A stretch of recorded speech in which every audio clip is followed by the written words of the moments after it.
growing up in the South, I grew up outside of Memphis, Tennessee. Jim Bowie, who was a Louisianan originally, my television Western indoctrination. I'm a child, I was born in the late 40s, so the 50s and 60s. Jim Bowie, he was a bold adventuring man. Yeah, I loved Jim Bowie. Yeah. To be cast in that role was, a thrill for me. I was playing one of my childhood heroes.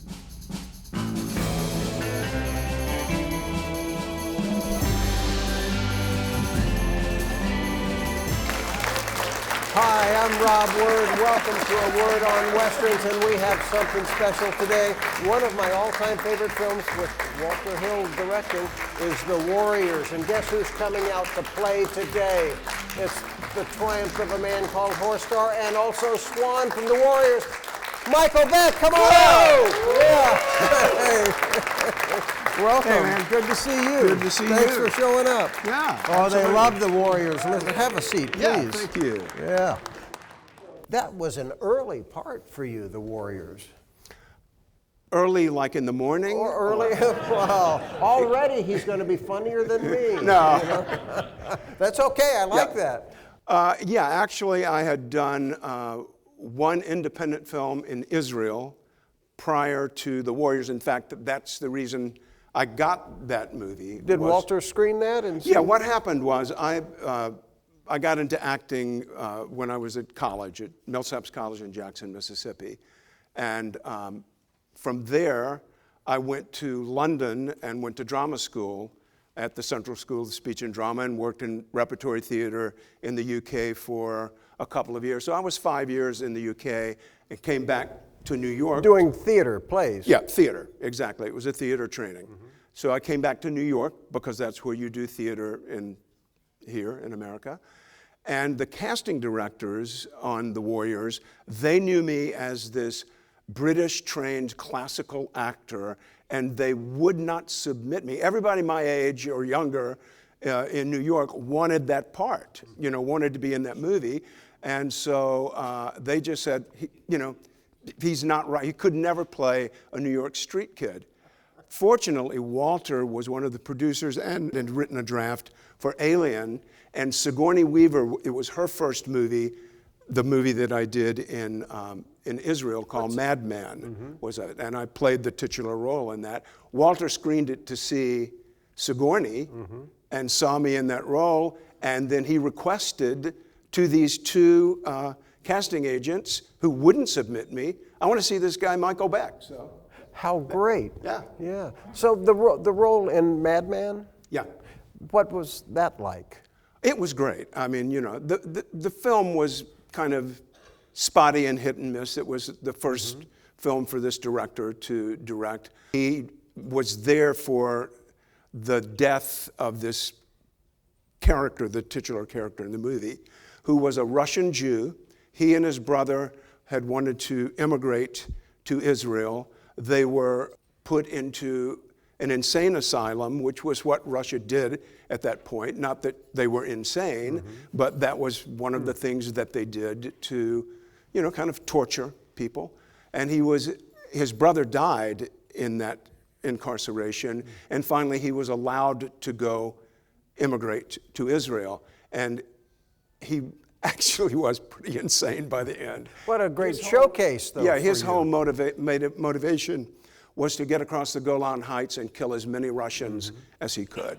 Yeah, so it was a revenge We need story. him now. We do. Well, exactly. So with Walter, then, you got this great part of Swan, and that movie was a huge hit. People were rioting in the theaters. And that stopped it from being a huge hit initially. Yeah. I mean, it was an interesting thing. When it opened, that opening weekend, it was the highest grossing film for that weekend. And within about 2 or 3 weeks, there had been some incidents where, gangs had gone to the movie and there had been some altercations and a couple of kids were killed. One on the East Coast, one on the West Coast. And Paramount pulled all of the advertising from the movie, print advertising, all advertising. So the movie which had a great opening, within a month was kind of gone. But it came back. It did come back. I remember exactly when I heard, what? I had a friend who went to Paris, I think it was probably around 82 or 83. And he came back from this trip that he had gone. He said, Beck, you're not going to believe this. I was walking down the street in Paris, and I looked over, and I saw all these characters dressed as, all these people dressed as characters from the Warriors for this midnight screening, And I said, really? But that was the first time I had any clue that there might be an afterlife for the Warriors. Then, videos and things like that, HBO, and it's more than a cult movie, Yeah. I think. I went to a screening about 10 years ago. It was like half the audience had their Warriors jackets on. It was so cool. And they scream every line. Oh, man, it's so good. Now, you were in cut shape for that film. I mean, it's amazing. And the action in it, the set pieces with the baseball furies, and the score, Barry DeVorzon, I think. What a wonderful film that is. It's a Western. It is a Western. I read a quote one time that is attributed to Walter Hill, where he said, every film that I've ever made is a Western. Good for him. We love it. Let's hear it for Walter. Yeah. And, certainly the Warriors, even though it's set in an urban setting with street gangs, you see so many archetypal Western characters in that movie, and it is that same kind of morality play that, Westerns to me are America's morality play. They always have been. It's, there are always morals in it. They're always in a society where good people have to take things in their hands to set things right, because, the culture is not going to do it. So it's always, one guy. The one guy. Now, your character, Swan, who would you compare that character to of Western stars? I was thinking about that. I was thinking you might ask that question. Wow. And I was remembering I back, just thought of it myself. When I did that movie, I always thought of Swan because he's stoic, he's laconic, but there's within him, though he doesn't let it out much, a sensitivity and a caring and looking after, like Rembrandt, the artist. Swan's always got an eye because he knows Rembrandt's not a fighter. So he's got him covered. So to me, he is kind of a combination of a Gary Cooper role and a Clint Eastwood role, Of the Eastwood films, who would be the closest of the characters that Clint has played? I know probably High Noon for Cooper. Yeah.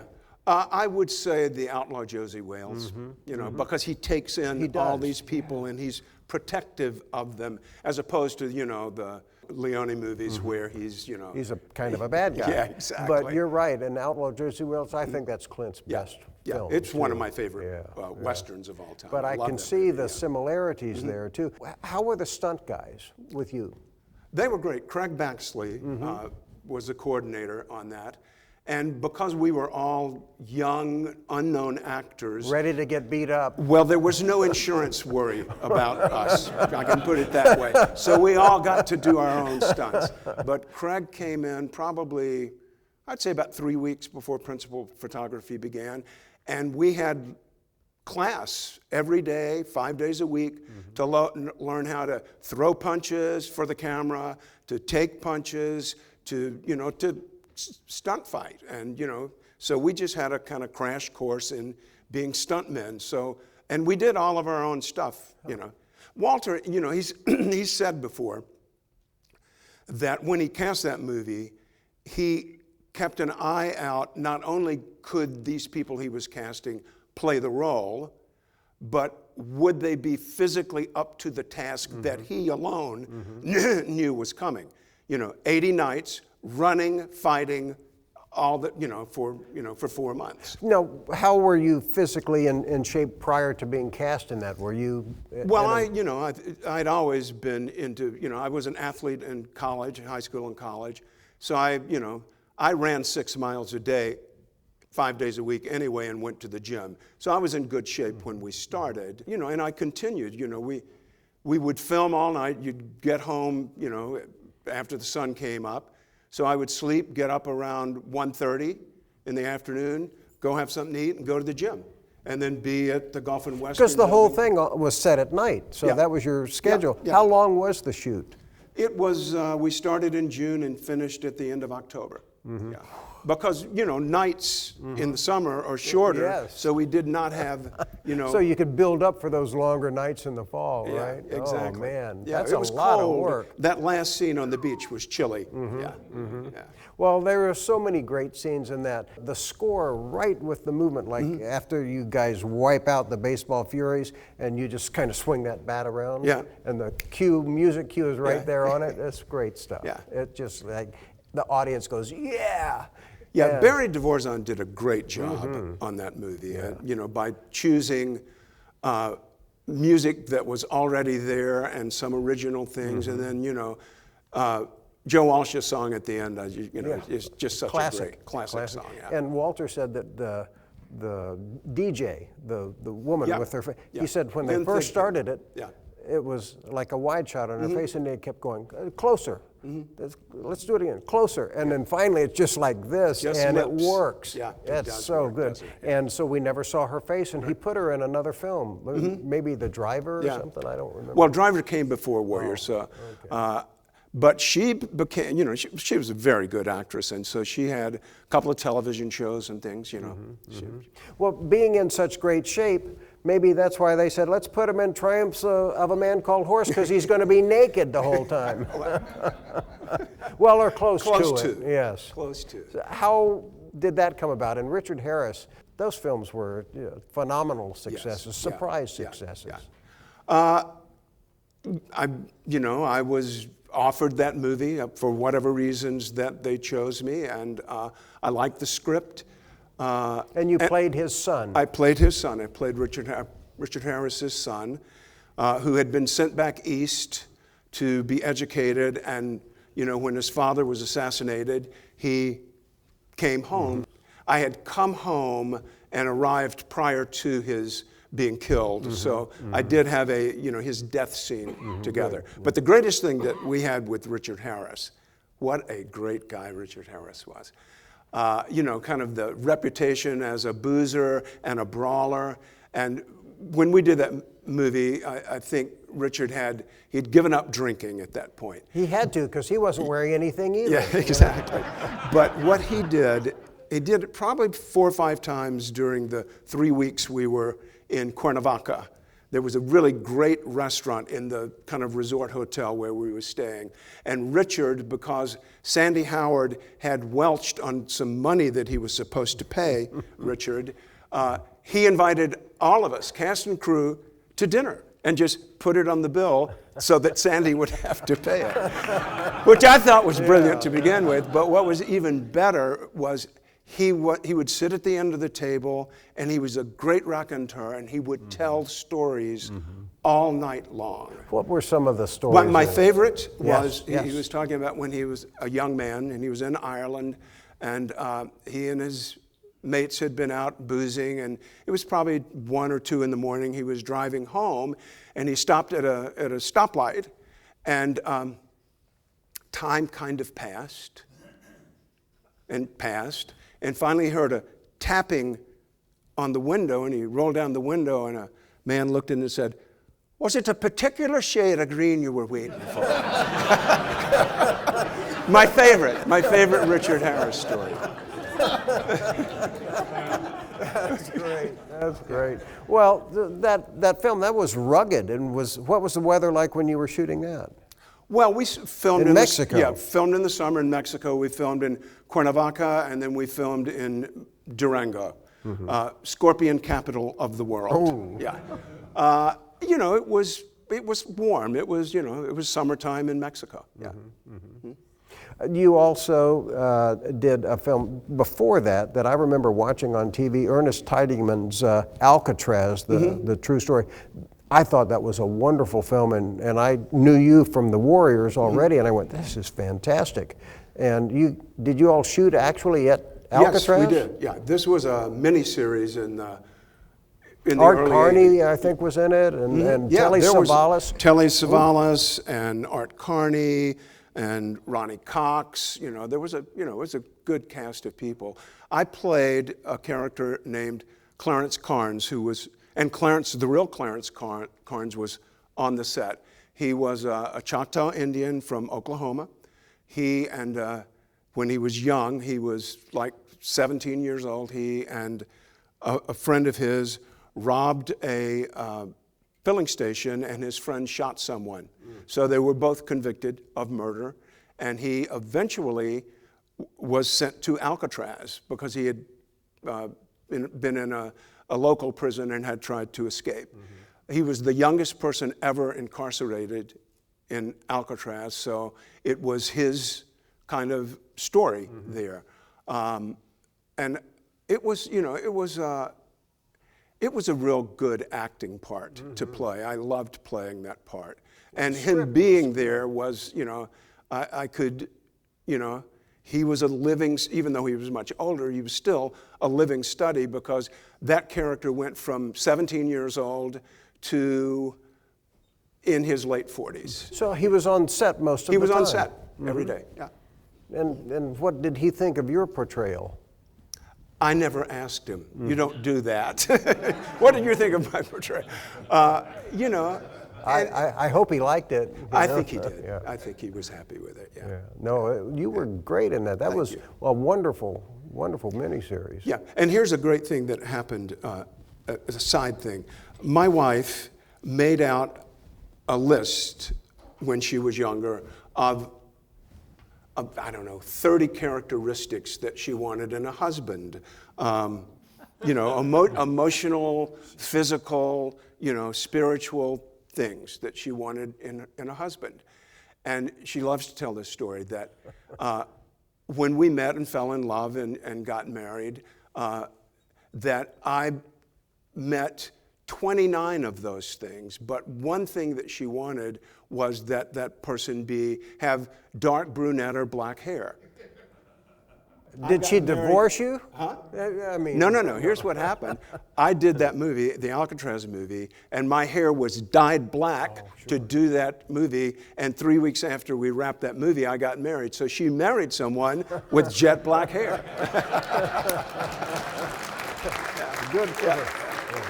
A real character, that must be difficult to play. I know you also played one of the legendary American heroes, Jim Bowie, and actually, I have the knife that you had, and Sam Elliott played Sam Houston, and you were Jim Bowie. Yeah, I did play Jim Bowie, and the thing about this knife, which is cool, is one of the guys, Arkansas toothpick.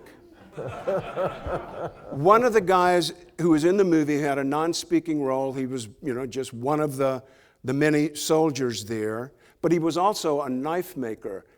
He made this knife and just, gave it to the prop master to use as the Bowie knife. He wasn't commissioned to do it, he just made it. At the end of the movie, the man who made it said that I could have it and take it home, as a memento of the movie. What a nice thing. And I did a film with a director who is a friend, has become a friend, and he was talking about how much he loved, Jim Bowie and the whole kind of Texas independence movie and things like that. But he really loved Jim Bowie. So at the end of this thing that he and I shot, I gave him this Bowie knife. Mike McGreevy is his name. Right and here. there he is. Okay. Well, what a treasure. What a treasure that is. And so let me ask you, how did this knife come from Mr. McGreevy into your care? I'm a nice guy, too. He gave it to me for my birthday, and if you want it back, it's yours. I'm not an Indian giver. This is yours. He only plays them. Happy birthday. No, thank you. Yeah. Well, let's talk about that a little bit, because Sam Elliott just is an icon in the Western genre. What was he like on set? Sam is a great guy. Yeah. I mean, he's the kind of person you would want him and think that he is. He's just kind of low key. Well, I've heard people talking about low key actors. He's low key. Sure. And got the best voice in the business, and really good actor. I enjoyed working with Sam. And Catherine made a cameo in She that, did, too. yeah. Yes. Was that a difficult shoot? I mean, the story of the Alamo and this, you all didn't sugarcoat these characters at all in this movie. Frank Dobbs, I believe, wrote it. Right, he did, yeah. And Peter Levin directed this movie. The most difficult part, I think, of filming that movie is that we filmed in Del Rio, Texas, and it was probably 105 every day that we shot. So it was hot. It was definitely hot. You don't want to do summer shoots in Texas. It was definitely warm, for sure. So tell us a little bit about that, then the characters. And it was darker. These characters were not the hero, the whitewashed heroes that we see. Yeah. Growing up in the South, I grew up outside of Memphis, Tennessee. Jim Bowie, who was a Louisianan originally. My television Western indoctrination, I'm a child, I was born in the late 40s, so the 50s and 60s. Jim Bowie, there you go. Adventurous man. Yeah, I loved Jim Bowie. Yeah. And so, to be cast in that role was, a thrill for me. I was playing one of my childhood heroes, not just in television, but I'm an avid reader, and I majored in college in history until my father said, "How the hell are you going to make a living out of a history major?" So I changed to economics and became an actor. So you figure it out. That worked. So anyway, I still read historical things now. So I had already done a lot of research prior to getting the role of Jim Bowie, just reading about that whole, independence movement. So I just reread some things, because I really wanted to figure out who was this person. Was he a good hero, or was he? He was like most human beings, flawed, He had good things about him. He had things about him that, were not so good. He was a slave trader at one point. And Sam Houston, too. Exactly. But, you have to put that in the context of the times as opposed to, not that it in any way justifies slavery, but that was, what was happening at that time in American history. Yeah. You've been a wonderful guest, Mike. Well, thank and you. I'm so glad you came up, and especially because now I can keep this treasure. You were going to keep it anyway. Oh, no. It's yours if you want it. Seriously. No, that's yours. Well, I'm going to hang it back up on the wall where it had been before I took it down to make an offering to you. But I sure enjoyed you coming, and I've enjoyed your work. And I may just go home and watch The Warriors again because it just kicks ass. Come out and play, Thank you for coming to play today, Mike. Okay, thank you, pal.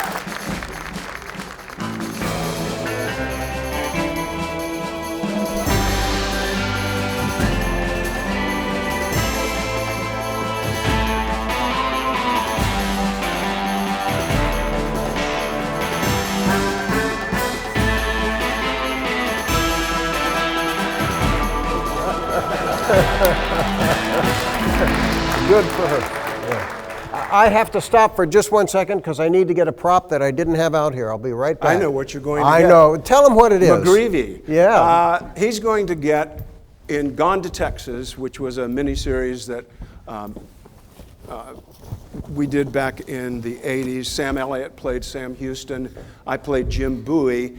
And this is the Bowie knife that I used. And I'm going to let you unsheath it, but Yeah. we have to start this conversation over. Oh, okay. Because I'm here all along, okay? Okay. All right. Okay, so you just went to get a prop, yes? No, or no, no. You're magically pulling up a prop. Exactly. You are. Exactly. Yeah, okay. So, You know, so this is coming out of nowhere? no, I'm going to make a transition that's going to work. You guys let me know if it works or not.